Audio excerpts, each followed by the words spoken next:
We uploaded everything. Every song, every selfie, every secret, and now AI is remixing all of it. And we are astonished, confused, and angry. I hate AI art. Why are we doing this? What are the positive outcomes of these products? But this is only the latest chapter in a very old story. We've always remixed. Nothing begins from scratch. Everything starts from something else. Every melody, Way down inside. every shot, every move gets passed on, sampled, transformed, made new. But now we've reached a plot twist. And this plot twist is upending our ideas of creativity, ownership, and meaning. It hits hard.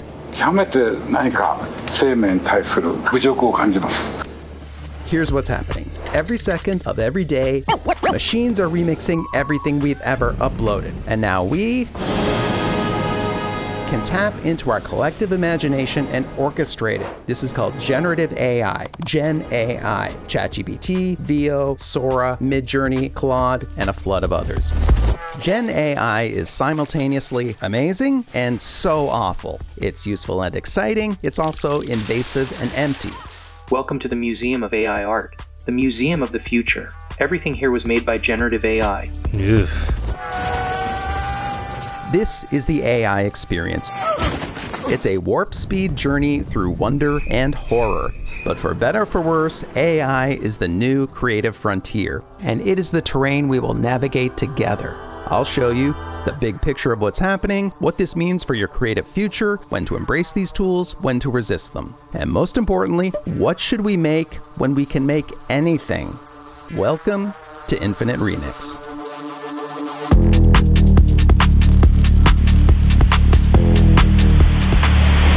My name is Kirby, and like you, I'm trying to figure out what it means to be creative when machines can create. So let's start with the big picture. This all started 30 years ago. In the 90s, we began uploading ourselves, 1 kilobyte at a time. You've got mail. We're emailing, we're chatting, we're blogging. There were a lot of cats involved. We want to find our people, see what they're doing, show what we can do. We want to matter, even if it's just for a second. Then this happened. And we are calling it iPhone.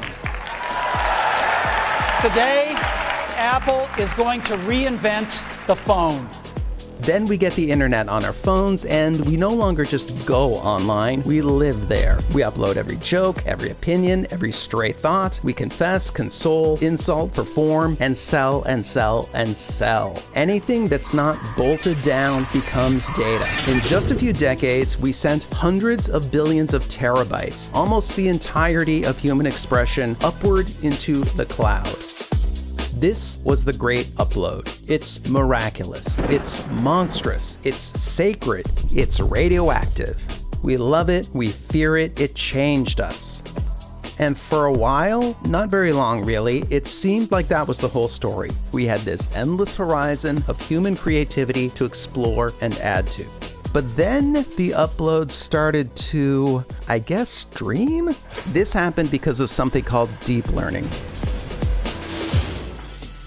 Deep learning watches everything we've made, learns the patterns, and predicts what should come next. It doesn't understand like we do, it just sees patterns. But it's so good at this that it can create, sort of. Deep learning transformed the great upload into generative AI. It was no longer just an archive, it was a remix engine. When it works, Gen AI feels like magic. It can pull ideas from thin air, it can remix your thoughts in ways you never imagined, and it can give you raw material that sparks something new. Gen AI is creatively exciting. People are doing things we've never seen before. The results are hilarious, surreal, disturbing, sometimes beautiful. And Gen AI is just fun. You can make your kid a Pixar character. You can create a very realistic video of whatever goofy thing you can come up with. And the cat memes have risen to new heights. But of all the AI trends that went viral, only one felt like it truly meant something. Only one touched something sacred. This was the Ghibli Moment. 極めて何か生命に対する侮辱を感じます。An insult to life itself. This is what Hayao Miyazaki said in 2016 after watching an AI-generated animation. 9 years later, this clip went viral and became a rallying cry in the debate over AI art. But the truth is, Miyazaki was talking about something a lot more important than AI art. The Ghibli Moment was a perfect storm for the AI art debate. Studio Ghibli and its visionary co-founder Hayao Miyazaki create highly stylized, densely human films that are widely beloved. Their aesthetic requires painstaking manual labor. This 4-second shot took 15 months to animate. On the other hand, AI art is fast, easy, and very good at mimicking styles. In March of 2025, the iconic Ghibli style collided with the Gen AI behemoth. ChatGPT got an update that could convincingly recreate the Ghibli look. And I'm going to ask ChatGPT to make it into an anime frame. And the internet ran with it, cranking out Ghibli-ized family photos and memes. The backlash from artists and Ghibli fans was intense. All AI does is steal from humans and tries to make you believe that it's creating something new, but it just vomits out low-quality imitations that lacks the humanity needed to be called art. AI won't make your photos Ghibli. Ghibli is hand-drawn and each character has insane emotional depth. As scary it is to admit the result looks decent, it's nothing like Ghibli and never will be. Big f*** you to AI. This is a terrible advancement of technology. Some of this anger was misdirected. Most people weren't trying to replace Ghibli or even make art. They were playing. They wanted to see themselves in this beautiful world. They wanted to be a part of something magical. But that doesn't make the overall critique wrong. Something vital is missing from these images and all AI art. These outputs are undeniably impressive. The colors, the textures, it all looks right. ChatGPT was trained on greatness and it shows. But look closer and the cracks appear. A hand with 4 fingers, stuff that looks right at a glance but makes no sense if you focus on it, expressions that look simple and generic.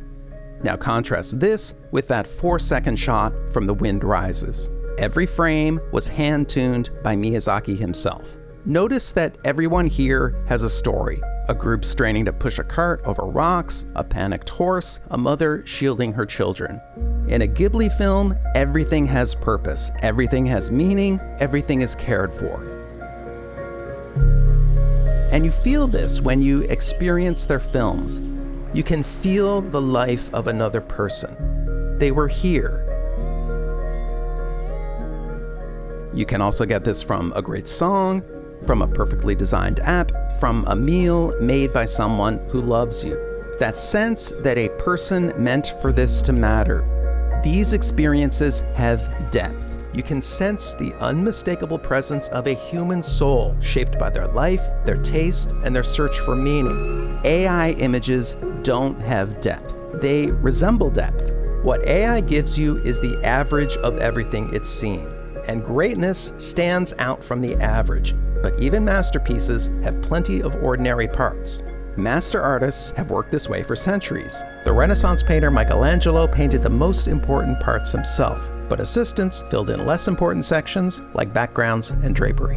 Right now, that's where AI is most impactful, helping with the ordinary. With AI, you can run your own workshop, your own studio, staffed with infinite, tireless assistants. You may not make a Miyazaki masterpiece, but you can make something greater than what you would have done on your own, and perhaps even deeper and more meaningful. And that famous Miyazaki quote, it's not even about AI art. He wasn't reacting to the technology, he was reacting to the content, this grotesque, flailing humanoid crawling across the screen. After he watches the clip, he then talks about a close friend with a disability and how much he suffered. What offended Miyazaki wasn't how it was made. It was the lack of empathy, the lack of care, the lack of soul. That's what he's really afraid of. That's what we're really afraid of. We're afraid of a world without soul. We are the very first humans to confront machines that learn from us and remix us.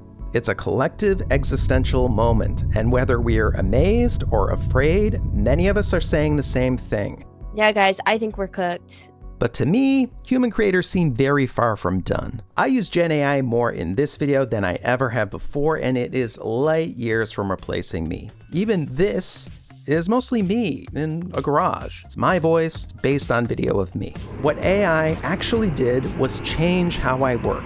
It extended what I could do. That's the future I see.